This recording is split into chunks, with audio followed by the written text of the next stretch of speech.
Yeah,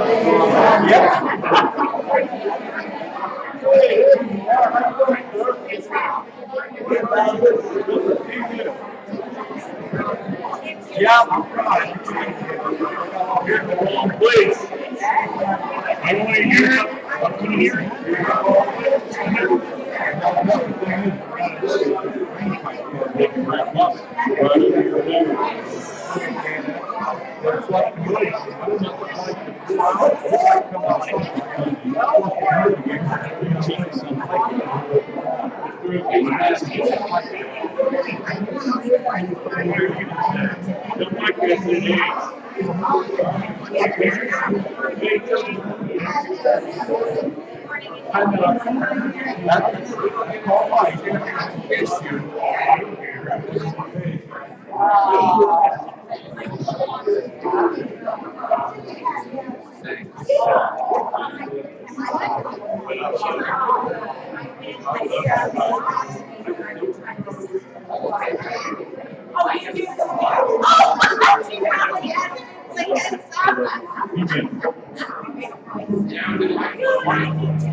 Hey, you know what you're doing back here? No. Good to see you this morning. You start to say Memorial Day. Keep my own birthday. Try it again. Huh? Welcome to this Memorial Day weekend service. Tonight at 5, we're working on a patriotic musical to present on July 2nd. It's still not too late to become part of that. Right? So we get together tonight at 5 for that. Then at 6, our worship. We're studying the book of Daniel, chapter 4. Wednesday at 6, the Bible study of the adults and our Jet Cadets. By the way, speaking of Jet Cadets, you need to get out these crosses. I'm going to give these to you, Maisie and Amy, and sometime after service, you also go through those, whoever was involved in making those crosses. Okay? Thank you. Where to go? Thursday at 6, studying Acts. Now, Thursday morning, right, Joyce? June 1st, Ladies' Day out. The information's in there. We'll own the Gateway Clipper. Add to that the departure time, 11:30 a.m. Is 11:30 a.m. Leaving the parking lot. All right. If you don't, Joyce, make sure I put in Joyce's words. That doesn't mean you come and meet each other at 11:30. Exactly. You leave. Leaving at 11:30. Okay. Also, I invite you to join the celebration for the Kelsey graduation. Congratulations again. I think Candy, you were outside the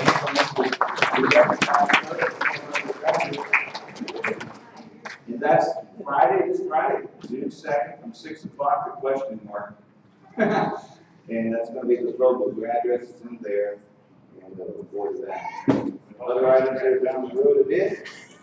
And yes, Memorial Day weekend. I have to remember those who gave their lives for us, the sacrifice for our freedom. So we stand and come together. Let's open our service with a song dedicated to our country, America. Beautiful. Let's stand and rise and let's give thanks.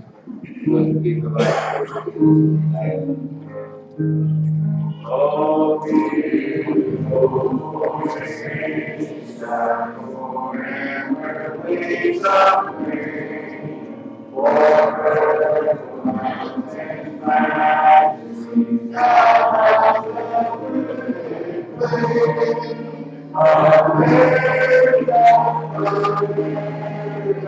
God shed His grace on me, and crowned with honor from sea to shining.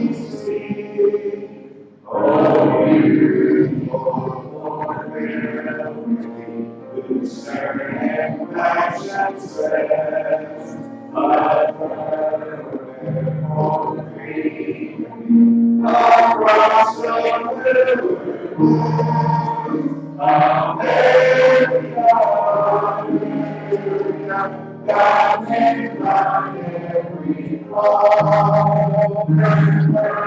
The soul is sound, thy liberty is found. Oh, you, for he liberty sad. Who is all the something unto love and mercy more than life. America, may God thy glory find.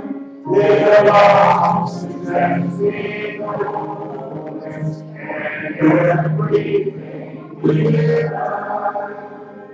Now, the other picture, word of prayer. Give thanks. Heavenly Father, we thank you for this Lord's Day. We can assemble in your house to sing your praises, Father. Father, together around the table and hear your word proclaimed. We just thank you, Father, for this congregation. At this time, we want to take a moment, and as it is Memorial Day, ask we remember those who gave their lives so that we can be free to be here, so we can have the freedom to gather. Father, I just ask you to bless each and every one of us, watch over us, be with us in this time, for it's in Jesus' name we pray. Amen. Thank you. Appreciate the opportunity to come together with you this morning and lift up in prayer those that we've been praying. Some have good news, some don't have good news, but in all things we give the Lord the praise. Continue to reach out to others. Now, on the list here, welcome home, Randy, in here.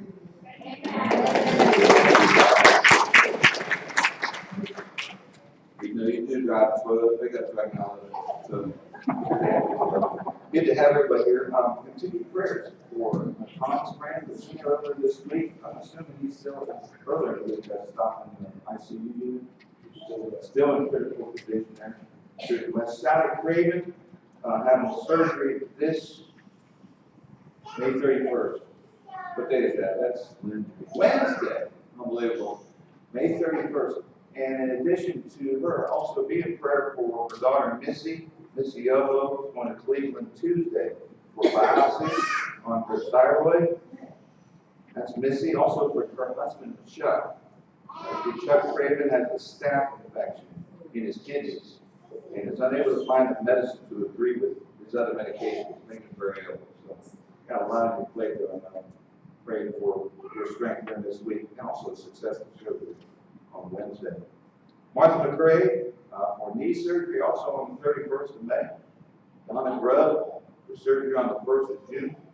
Irene Christie, good to see you here this morning. She was also in the hospital this past week, now home. We don't know if they ever did figure out what was wrong, right? Did they do with you like they did with me? Did they take that scan of the... No, they didn't do a scan of the... They did with me, and they couldn't find a thing. Okay, we're good to see you. Welcome, Irene, back home. Also, welcome Sam Klein back home. He's waiting part of the testing, and they've got some tests they need to run. I think they maybe found out what the situation is. They're praying for speedy, that's a good way of putting it, get you in as soon as possible and get this solved. Glenn Christie, he's been having some tests. Also had a CAT scan this past week. And, you still awaiting the test results on that, Glenn? Or okay, he's supposed to go see a lung doctor. They saw something on the CAT scan of his lung that is disturbed with that. Mike Torchy, whose cancer has returned. Joyce, I put you down there for healing on your knee. Hope that's doing better. Hope that's doing better. Diana Dunlap for a praise doctor. Yeah. Give Lord a hand on that. I'm going to say what, if you keep progressing like you are right now, we need to have any surgery. No surgery unless I have a flare-up. They would have done it, but my legs are getting too small, and I have a high risk of blood clots in my legs, so he said he'd rather just leave it up to me to watch what I eat and be careful when we make foot mistake. Amen. Without mentioning that other need that you have, we were talking about last night when I made up that silly joke? No, Okay to mention it? I don't care. Okay, she's looking for a vehicle, okay? She's looking for a vehicle, so, and be on the lookout, and if she doesn't have a vehicle, and she needs a ride somewhere, how many people will take to it? Well, that was me. All right? So give us a holler, all right? Huh? The cameo drive, David drives, no one survives, right? And the last two that I have on the list here are two of the elders in the Wellsburg Christian Church, where Marvin and his wife attend. Marvin called and asked if we would keep Larry Neville and also Bob Patterson. These are both elders with some serious health issues at the Wellsburg Christian Church. All right? And after we share another song together and worship here to the Lord, which is the next day, in my country, tends of thee, good song for prayer, and I've been revised on the prayer updates, that money. Good to see you guys this morning too, Mike, back. Yeah.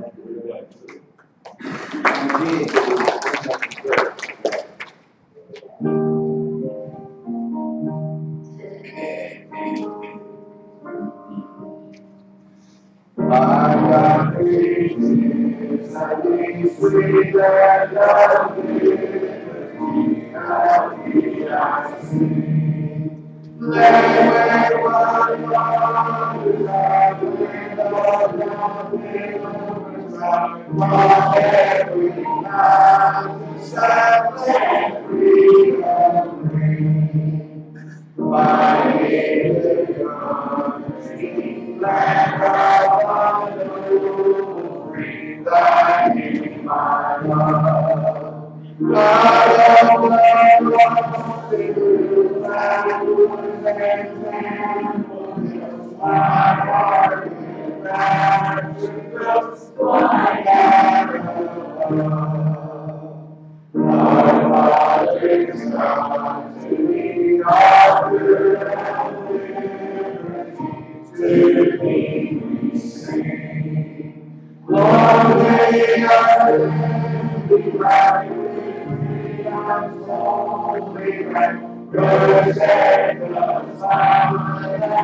So as we get a prayer, there is one prayer request I forgot, didn't write it down.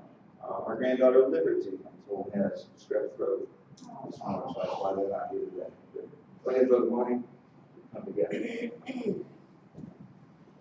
Our Father, our God, we pause to remember those mentioned here today.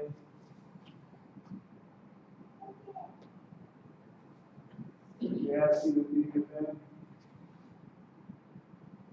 strengthen them, be with those who take care of them, Father.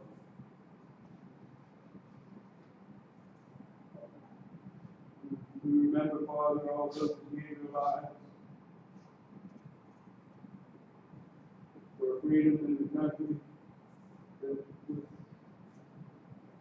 whatever faults we have to still the greatest country in the world.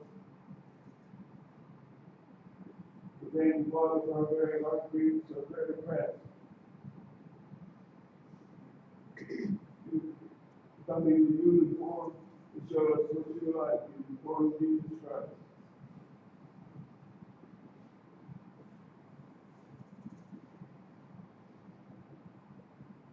We stand here, Father, realizing your presence, realizing your realness, realizing how much you love us.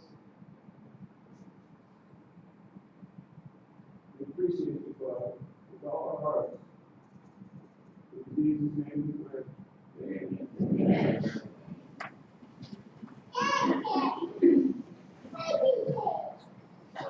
I believe one of the first casualties of the Vietnam War. Remember in the movie We Were Soldiers, among the first casualties, the very first ones killed in action in the Vietnam War was Tom Zeno from Hopedale, Ohio. So if you run across Ed Zeno during the week, let him know we've not forgotten the sacrifice of his brother made. Maybe that'll do something to bring his heart a little closer to the Lord. Let's see what the Lord like we will do. You have your Bible this morning in Matthew chapter 26. We're going to the Lord's table. Matthew chapter 26, verse 6. I'd like to read a few verses with you.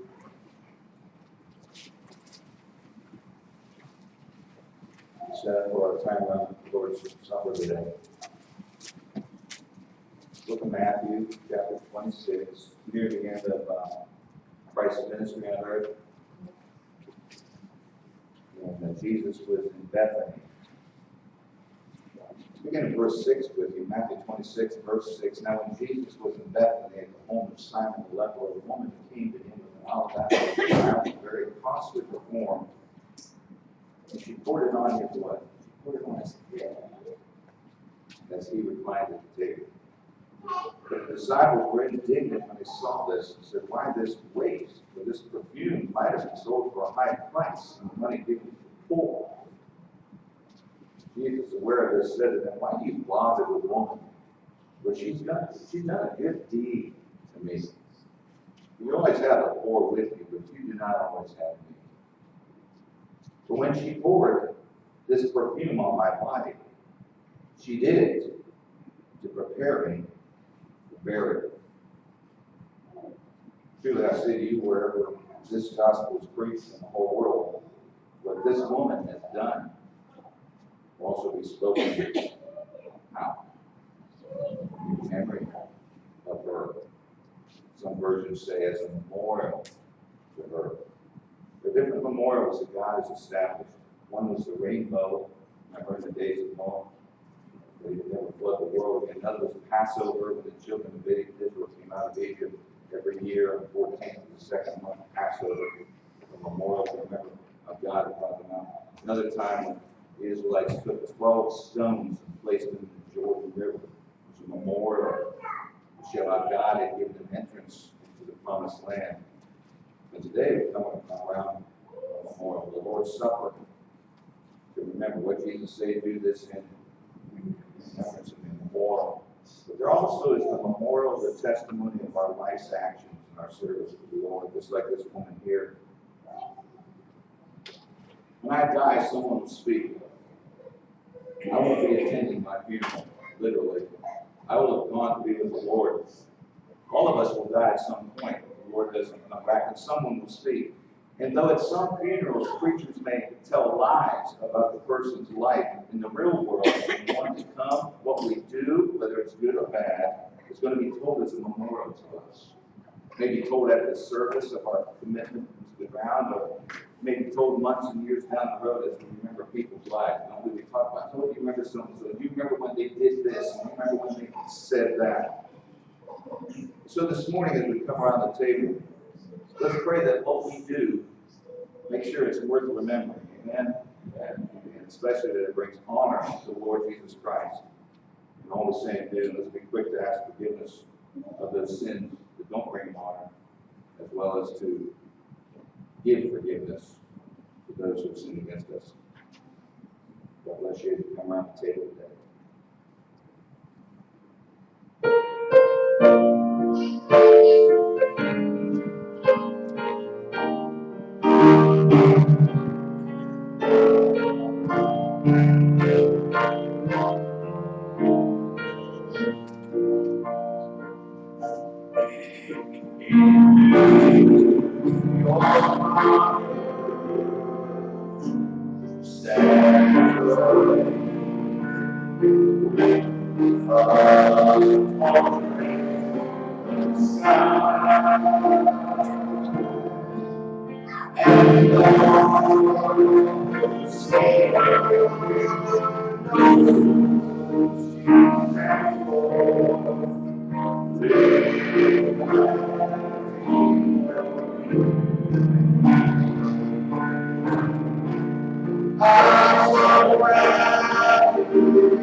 Lord, I want to thank you now for bringing this family together to come to your table, to bless us and give us the bread and the blood to heal our bodies and wash away all the sins of the week, Lord, to bring it to this table, cleanse and clear anything to worship your Son and set at the table with him, Lord. And I want to thank you in Jesus' name. Our God and Father, Lord, be grateful. Though we might be poor in material things, we are the richest people in the world if we have Christ. For Christ died, shed his blood, and our sins might be covered. And then he rose again, and overcame the grave, death, Satan, and now sets at your right hand and intercedes for us. We call upon you. We thank you, Father, that we have your word inspired by the Holy Spirit, written that we might have at our disposal to find our way back to you. Again, Father, we thank you for the church here, leadership, the ministry of his family, for each and every individual who is a member of the body of Christ. Also, we pray for those who might not obey the gospel, that their hearts might be open and receive the gospel. Again, we just thank you for loving us. Thank you for your youth in this free country. Made free by people who gave their lives. Again, we just thank you and praise you for being you. In Jesus' name, I ask and pray. Amen.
Lord in heaven, we come before you this very morning, giving you thanks for so much.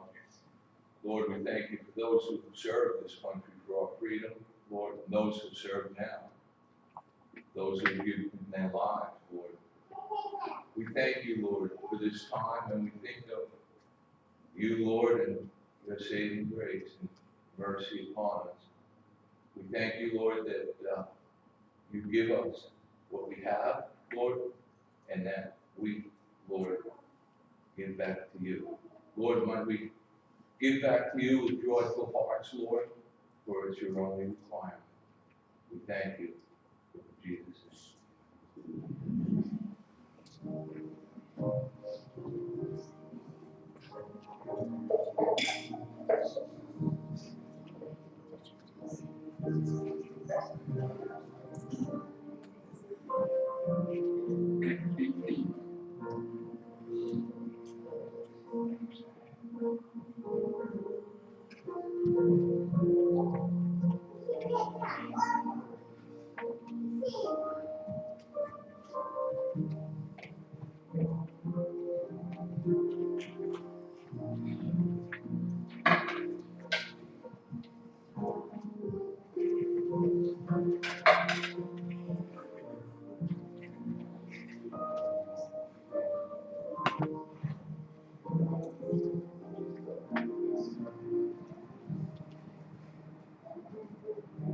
Please join us in singing the song.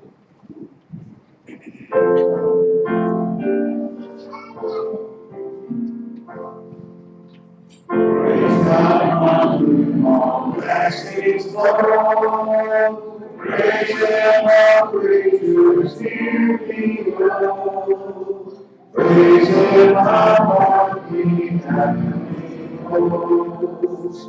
Praise Father, Son, and Holy Ghost.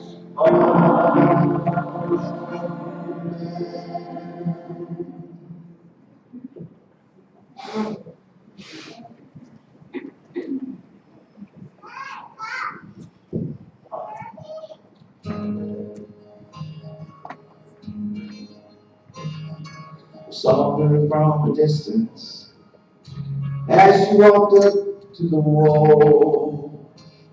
In her hand she held some flowers as the tears began to fall. She took out pen and paper as to trace her memories. She looked up to heaven, and the words she said were these. She said, Lord, my boy was special, and he meant so much to me. And oh, I'd love to see him just one more time, you see. Well, I have all the memories and the moments to recall. So, Lord, could you tell him he's more than a name on a wall?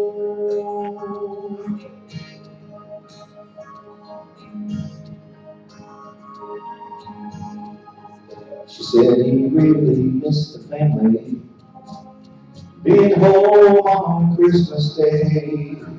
And he died for God and country in a land so far away. I remember just a little boy playing war since he was 3. This time, Lord, I know he's not coming home to me. She said, Lord, my boy was special, and he meant so much to me. Oh, I'd love to see him, but I know it just can't be. Well, I have all the memories and the moments to recall. So, Lord, could you tell him he's more than a name on the wall?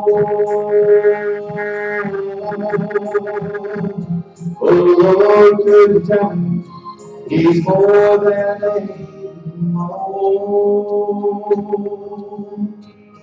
I'd like you to stand with me. And I'd like you to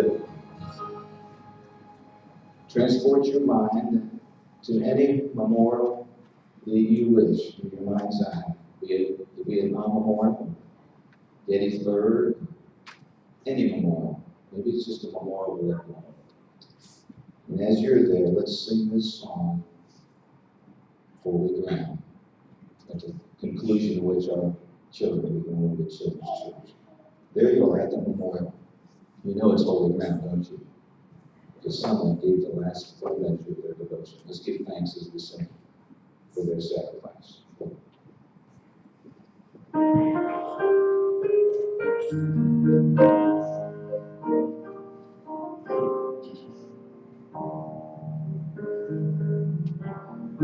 We are saved by holy ground.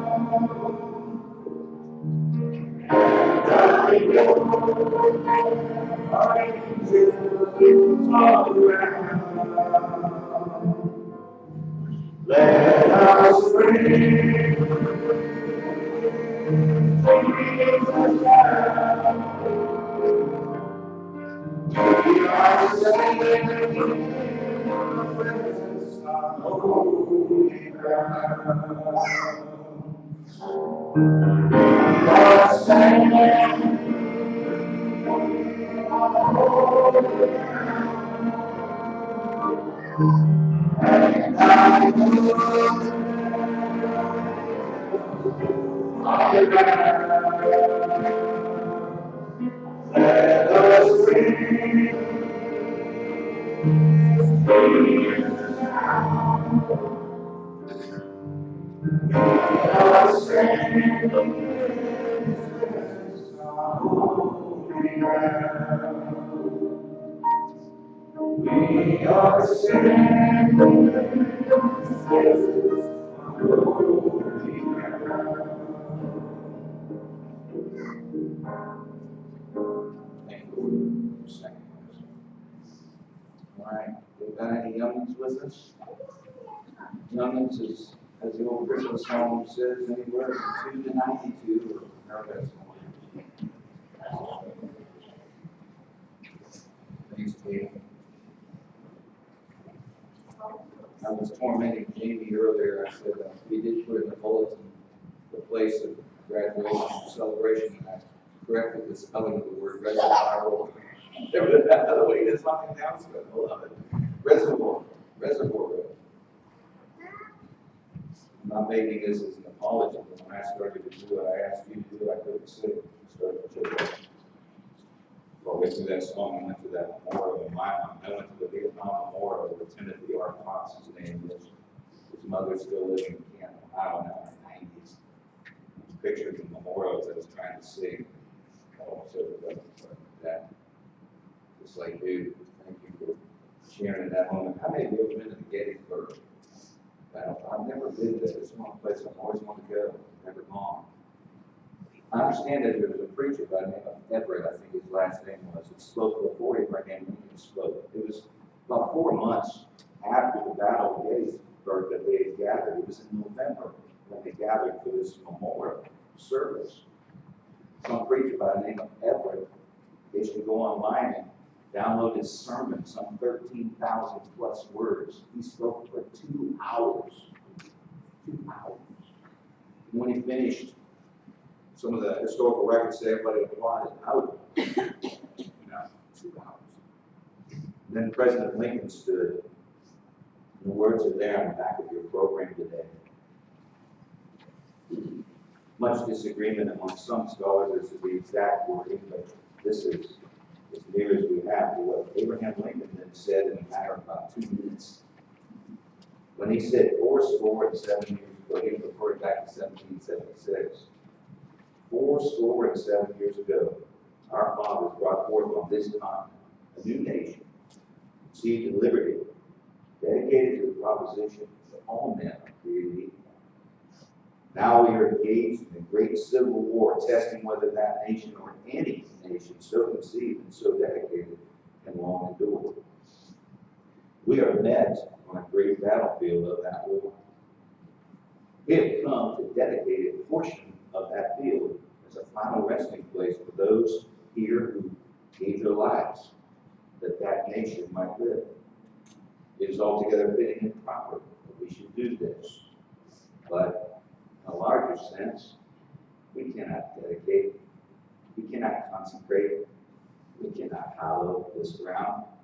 The brave men, living and dead, who struggle here have consecrated it, far above our poor power to add or to travel.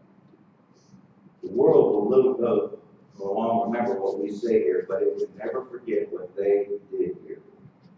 It is for us, the living, rather, to be dedicated here to the unfinished work which they who fought here have thus far so nobly advanced. It is for us to be here dedicated to the great task remaining before us, that from these honored dead we take increased devotion to that cause for which they gave the last full measure of devotion.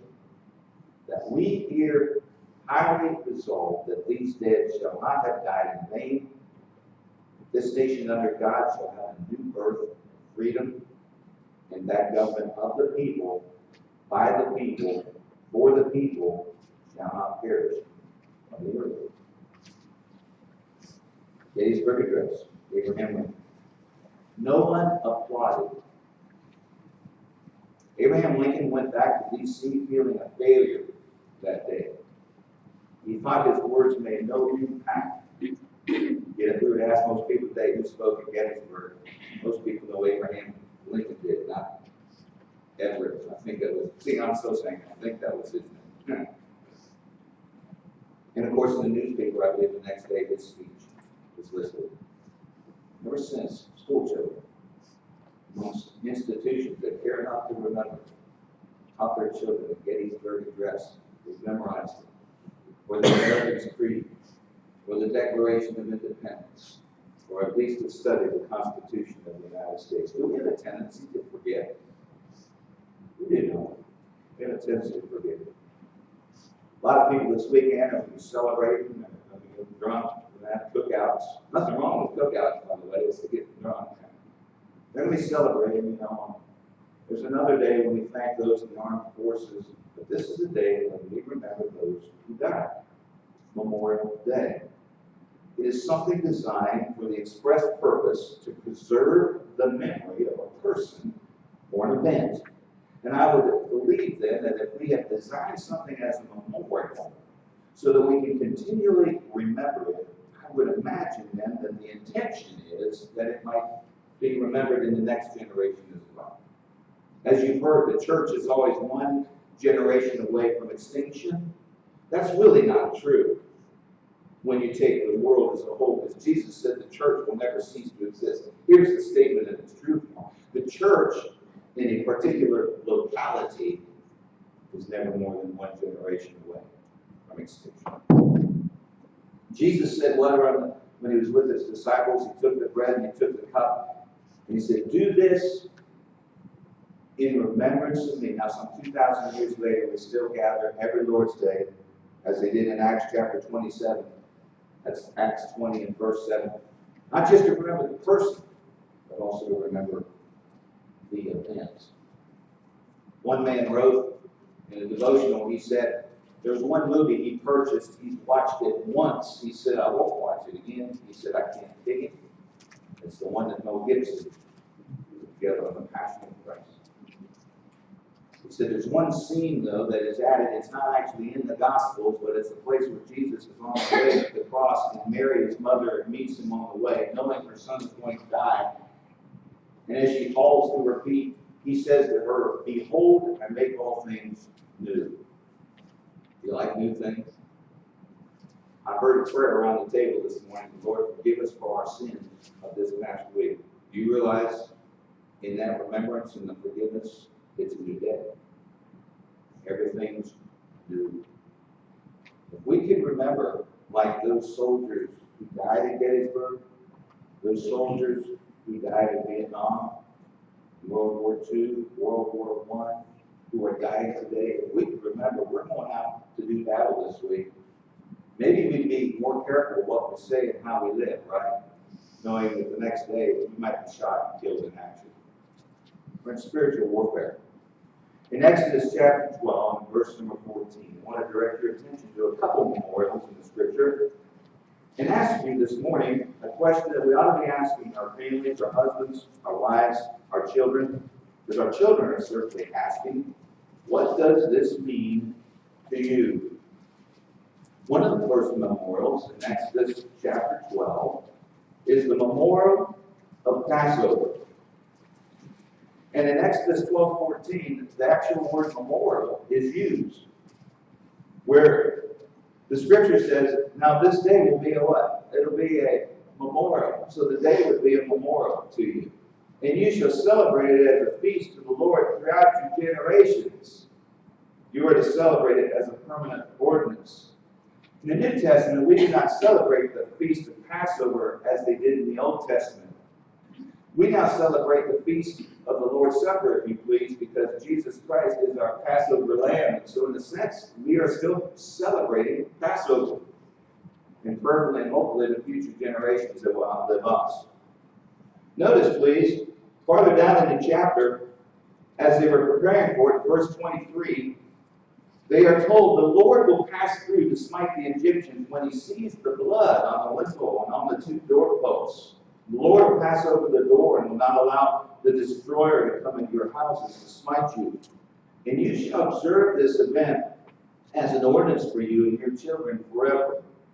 When you enter the land which the Lord will give you, he has promised, as he has promised, you shall observe this, and it uses the word that we avoid. Let's say it together. You will observe this rite, R-I-T-E. And then when your children say to you, what does this rite mean to you? You shall say, it's the Passover sacrifice to the Lord, who passed over the houses of the sons of Israel in Egypt when he smote the Egyptians. But what? But spared our homes. And as a result, the people didn't stand. The Bible says they bowed low and worshiped. I heard a joke when I was a kid about a little grandson came into big adult church. It was his first time there. And he didn't know what was going on. The preacher got up, read a scripture. He said, Grandpa, what's that mean? Is he done? He said, no, he's not done. He said, that was just opening scripture to get our hearts in tune for the service. The choir director got up and the choir sang a song. He said, Grandpa, what's that song mean? He said, that's just the choir sang a song to focus my mind on the service. They took the offering, they took the communion, and each time the little grandpa would say, Grandpa, what does that mean? And he would explain the offering and the communion. The preacher got up and he tell us an old joke. He took off his watch. How many wear watches these days? He took off his watch, he looked at it, he laid it on the pulpit, and the little boy says, Grandpa, what does that mean? He said, it don't mean a thing, son, it doesn't mean a thing. What does this mean to you today? What did the Passover mean to them? Did their children ask them? They did. Aren't your children still asking questions, right, today? Another place where a memorial is mentioned is over in the book of Joshua, chapter 4, verse number 6. In Joshua chapter 4, verse 6, they're not leaving Egypt, are they? Passover commemorated leaving bondage, but in Joshua chapter 4, they have already left bondage. Now they're ready to enter Canaan, the promised land. To us, that would be the equivalent of leaving the bondage of sin to where we are now, and then when we die, we go into the land of Canaan, the heavenly Canaan, heaven itself. And so here they are about to enter into the promised land. But before they could cross over, they had to cross over a river. Remember the name of the river? It was the Jordan River, same river in which Jesus would be baptized years later. In Joshua chapter 4, verse 6, the kids are asking questions. Here's what had happened. If you go back to verse 1, all the nation had finished crossing the Jordan, which, by the way, was during harvest season. The flood, the Jordan was at flood stage. And when the priests walked into the river with the Ark of the Covenant, as soon as their feet touched the water, you remember how it, you may not know, so I'm kind of catching up, the waters were divided and stood in a heap so that people were able to cross over on dry ground.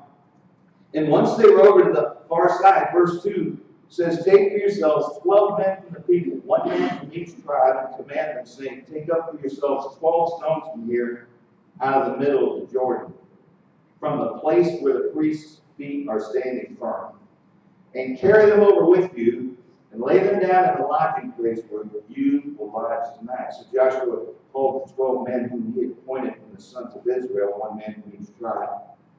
Joshua said to them, cross again to the ark of the Lord your God, into the middle of the Jordan. And each of you take up a stone on his shoulder, according to the number of the tribes of the sons of Israel. And let this be a sign among you, so that when your children ask later, saying, what do these stones mean? Then you shall say to them, because the waters of the Jordan were cut off before the ark of the covenant of the Lord. When it crossed the Jordan, the waters of the Jordan were cut off. So these stones shall become a memorial. Sons of Israel forever. All things I could say about memorials. I can say at least this: memorials are intentional, not by accident. They are intentional. Memorials are usually, if not always, associated with an emotional event. There's an emotion with that memorial.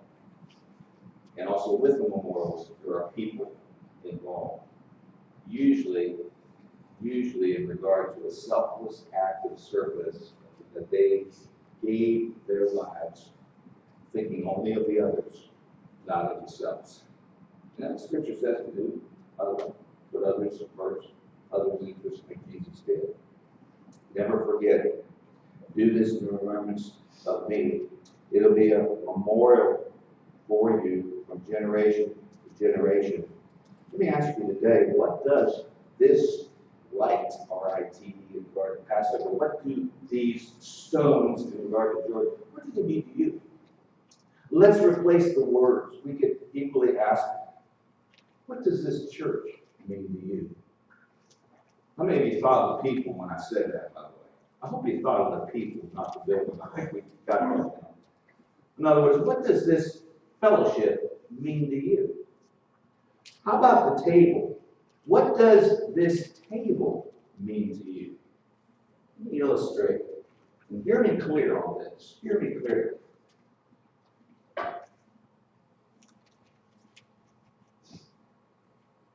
What do you see? Utility. What do you see? What do you see? What? Yeah. The body, the blood. What else do you see? I see empty. What's that? I see empty cups. The empty cup proves it meant something for you. Now, it doesn't prove that those who aren't here today, that it doesn't mean anything, providing, and that's right, always come in my mind so I don't condemn people unjustly, providing they have strength life. They should be home. Providing they're in the hospital or on the way. Providing their boss says, you will come in today and work, as long as I'm your boss. Okay. Providing they're out of town. Providing they're dead. I know, folks, and I'm still looking for you to show up. It's like, on Wednesday nights, I'm still looking for Joe Street. How about you? So now I'm sitting by Goldie, so I can misbehave. The empty cup is a memorial of what this table means to you. And I find it so sad when we get promises to our family and our kids, and then we don't follow through on those promises. The kids are there thinking, what's it mean? What's it mean? Madonna, who is not a very godly person, how many of you have heard of Madonna? She's about our age, I think. I say our age, she's in her 50s, I believe. Years ago, on one of the talk shows, she was being interviewed. I don't remember which talk show it was. She had a necklace with a cross. And the announcer said, I noticed you're wearing a cross. What does that mean? She goes, oh, it doesn't mean a thing. It's just for decoration. Kind of like a preacher when he took off his watch. Didn't mean a thing. And I'm afraid oftentimes in our lives, we forget we're in battle with spiritual warfare. We've got someone who has given their life so we can be rescued from hell, taken out of Egypt, delivered into heaven itself, and right now empowering us to live for Him and bring others to Him as well. And I think we have forgotten that any moment we could be gone. And we shouldn't just be living our lives so that we can go to heaven. We ought to be living our lives so we can honor Him. Bring honor to the one who at the front of the battlefront gave His life for us. What's this mean to you, Dad? Hey, Mama, what's this mean to you? Grandpa, Grandma, what's this mean? Child, it means that we were in bondage. We were lost in sin. Jesus Christ died for us, and that's why we remember it. That's what it means.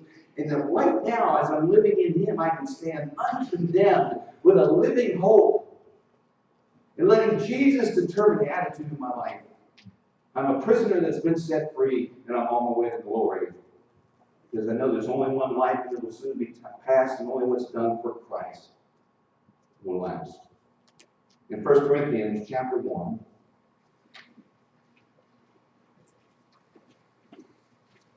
First Corinthians chapter 1, let me say this.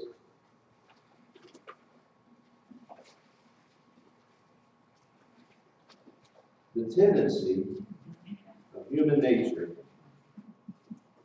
after an emotional, do you mind if I take off my jacket? No.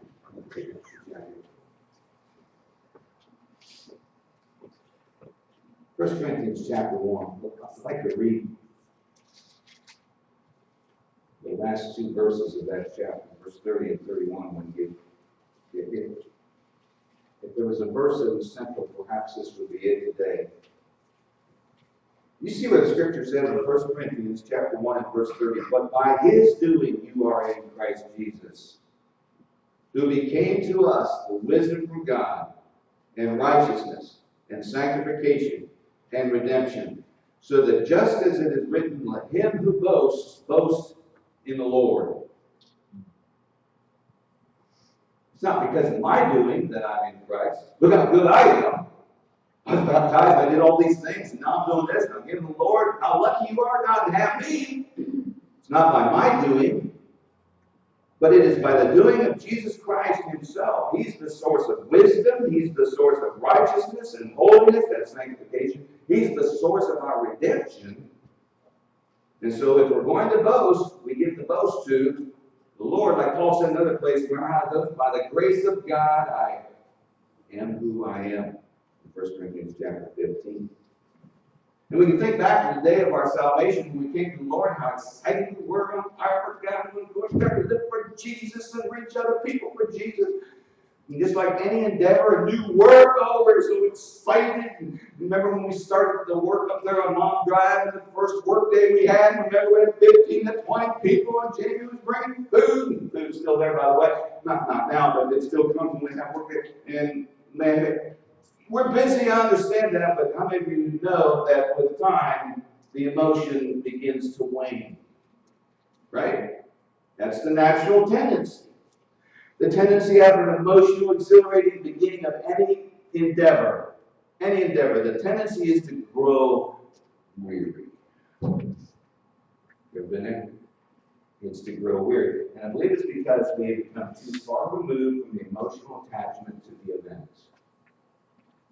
Remember September 11th? Yeah, everybody knows. Let's go to that slide, Goldie. Okay. I was fortunate enough to get up early enough this morning to make an extra trip to 9/11 Memorial. This is it. Do you know where that is? No shame if you don't know where it is. I'm going to tell you where it is so you can go visit. It's at Fort Steuben Barrow Estates. You go 22 to Route 43, take the exit, turn right, and then make an immediate turn where the house is there, the cemetery. Wind down around there, and we're a lot of times over, it's what they call a mausoleum. It's right outside the mausoleum there. And this is the plaque. And I had trouble reading it. I got a picture, but through blurred eyes we find the strength and the courage. I can't read it. I would like to read it to you, so will you just humor me for a moment, may I? I forgot to take all those pictures of the grandkids. There's the flag. There it is. Through blurred eyes, we find the strength and courage to soar beyond the moments. We look to the future knowing we can never forget the past. God bless America. And it has a picture of the World Trade Center, the Statue of Liberty, the Pentagon, United States flag. If you come up real close, and I'll show you the picture later, I was a bit aggravated, to be honest with you. Here at the bottom, this is a piece of I-beam girder, type we used to work with in the steel mill. You see, and that's a twisted piece of girder from the World Trade Center. That's an actual piece. You can go there and touch it and connect with the emotions of the event. But when they mowed the grass, there's grass all over that thing. There was grass right here, so I couldn't even read the words. I have an idea when it was first dedicated, it was spotless, and for the first several weeks and months, it probably took the best of care. Like a new car. Jerry Cindy's the only one I know that still swears around in puddles on the way to church. So he didn't get dirty in his car.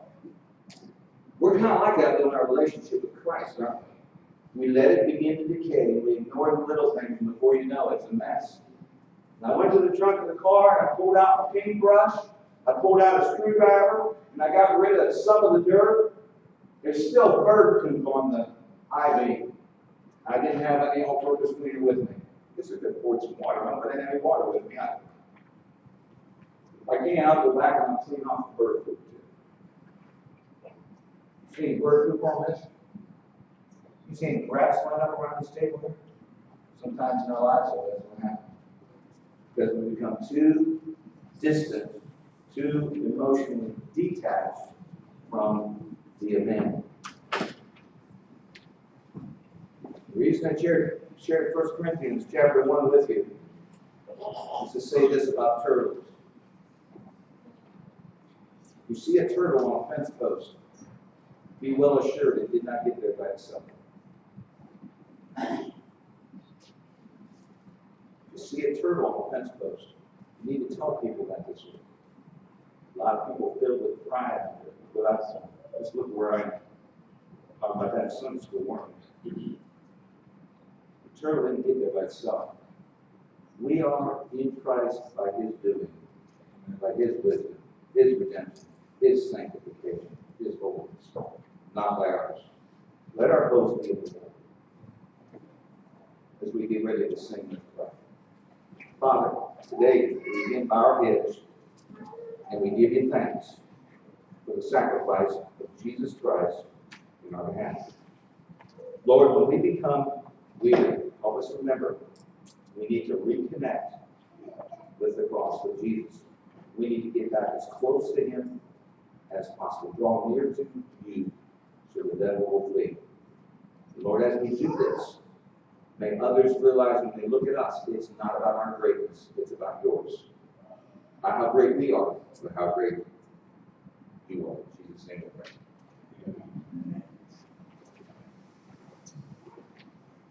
I hope we won't take it for granted, this song we sing. I don't think we do the song. Hopefully we don't. But also hope we won't take for granted the opportunity that people have to give their lives to Christ. For me, it was December 7th, 1969. I remember the exhilaration. I remember the excitement. I also remember the farther away I have to move from that moment, the more the struggle was to remember. New day, ready to live it for the Lord. Not because we're great, but because He is great. God bless you to stand and sing. Make our decisions today. God bless you.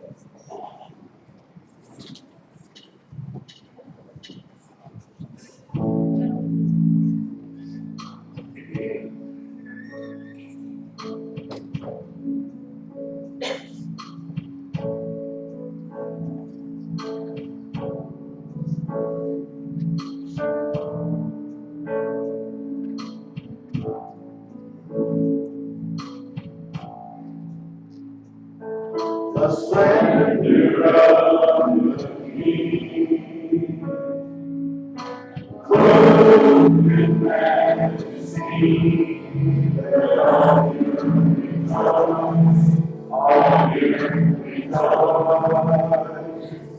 He wraps Himself in light, and darkness shrouds His eyes. And tremble at His voice, tremble at His voice. How great is our God, sing with me, how great is our God. Oh, sing how great is our God. From age to age, His time is in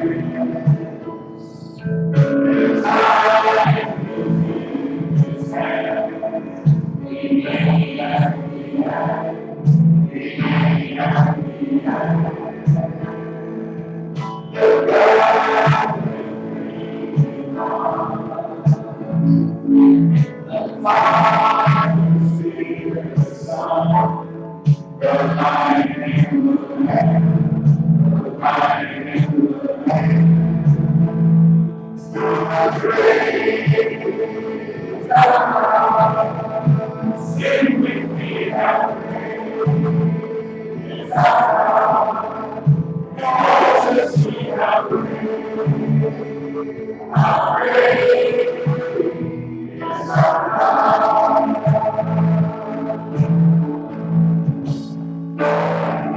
Days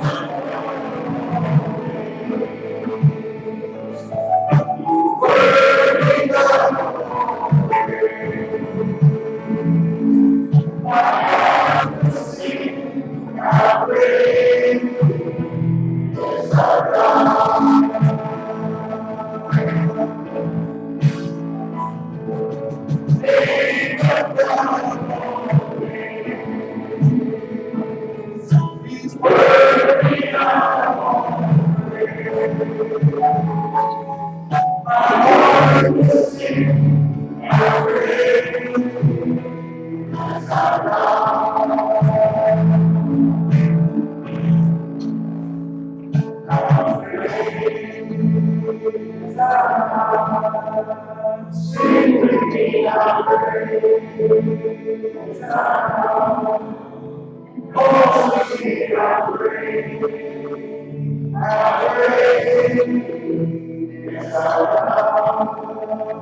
How great is our God?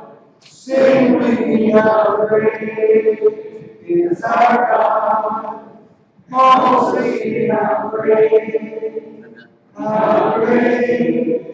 is our God. Today we are God created in your image. The only greatness we have is by your care and you living within us. Thank you, God, for giving us an opportunity to fill us with grateful hearts, Lord. May the mind of Christ, his attitude, determine ours. In Jesus' name. Amen. Thank you. Have a good morning. Wonderful seeing you. Yes, all hope here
like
Once we got that taken care of,